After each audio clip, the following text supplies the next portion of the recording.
welcome into this carrier update. Donnie, going to start here. In one market we've looked at a lot recently, Kansas City, seeing an uptick there in the rejection rate, moving up 4%.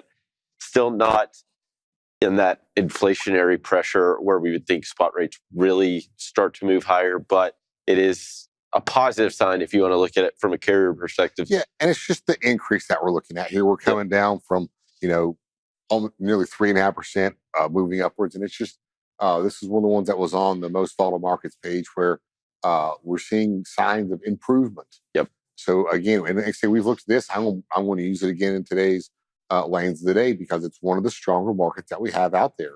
You'll find a lot of the markets that are the strongest markets for dry van right now are in the Midwest.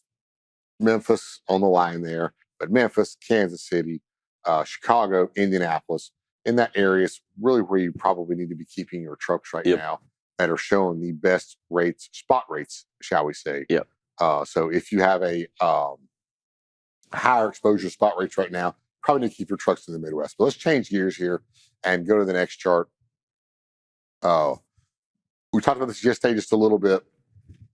This is our van contract initial reporting and our reefer contract initial reporting. If we step back here before 2020, let's call this what we would call maybe a normal market pre-COVID, as best we can call what a normal market is. And we see reefer here in yellow running about 20 cents higher than your dry van contract rates. We go into COVID here, and we have a big demand for dry van freight. And it really pulls the spot rates up, and these contracted way up as demand for dry van takes off. Delayed was reefer, and reefer takes off a little bit later here. Now, everybody's talking about this normalization. That's a word that we keep hearing over and over. Are we normal right now? And my answer is no, we're not. We are normalizing, which is what everybody keeps trying to say. And the reason I say that is if we look right back here, if that is normal, reefer are more expensive, is more expensive equipment. Yeah. They're normally a little bit more. Should this be back above this? I would think so. But over the last few months, we've seen this gap start closing and getting closer and closer together. Now we're at 8 cents. Yeah. So I would think here over the next month and a half, possibly by April 1st, that this may swap. Yep. And then we'll need this to climb back a little bit higher. Now, where will that happen at or along in here? Will it happen at 225? Will it happen at 205? I would say it's going to be a little bit lower than this, but somewhere maybe hopefully above where we were back in 2019, that we'll see dry van drop back down and then a reefer be steadily right back above it.